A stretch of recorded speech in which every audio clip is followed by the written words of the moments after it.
Merci beaucoup, mesdames et messieurs.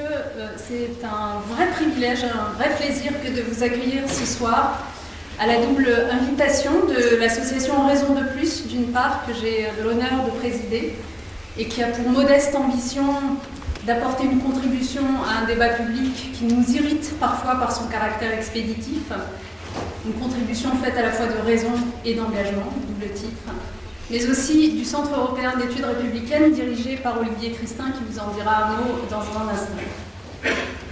Ensemble, nous avons décidé d'inaugurer un cycle européen de conférences consacrées aux libertés. Européen parce qu'il nous a semblé important de prendre un peu de distance, de hauteur, pour mieux percevoir ce qui se joue actuellement dans nos démocraties. Et les libertés parce que c'était ce qui nous avait liés à l'origine. Et cette façon dont nous constatons qu'elles sont subrepticement remises en cause, les libertés publiques dans nos démocraties, c'est ce qui nous alarme aujourd'hui. En parlant de remise en cause, je ne parle pas des coups de boutoir des ennemis de la démocratie que nous connaissons et que nous identifions sans peine.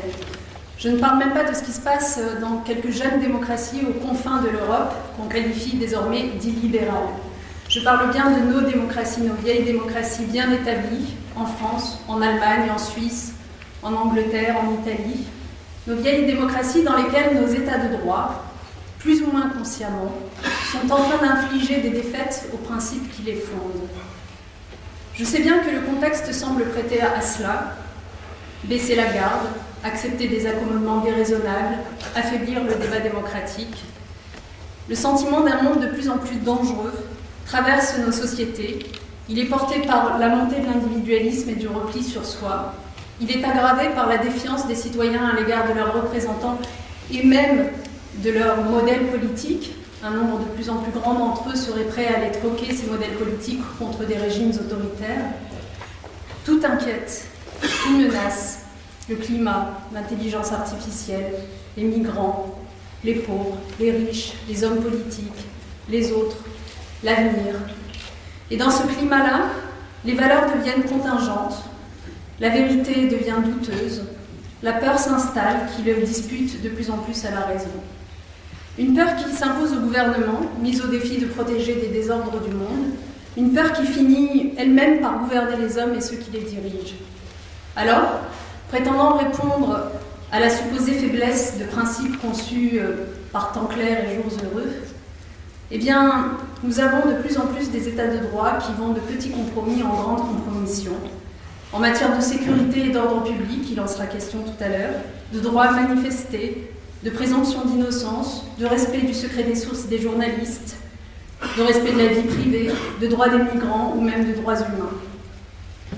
La question qui finit par se poser à nous, et c'est l'objet de cette conférence, c'est « Avons-nous perdu la passion de la liberté ?»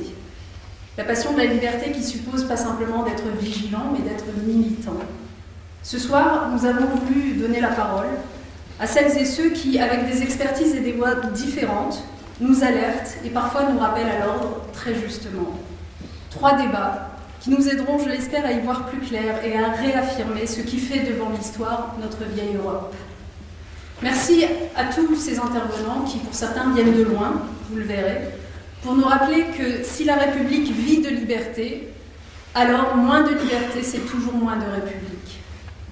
Merci aussi à vous tous qui êtes là et à ceux qui ont accepté d'être partenaires de cette soirée. Je les cite rapidement. Leur soutien nous est très précieux. Le HESS, l'École pratique des hautes études, le NS Rennes, l'Université de Neuchâtel, le NCCR, AOC Média, l'European Lab, le CNAM bien sûr. Excellente soirée à vous tous.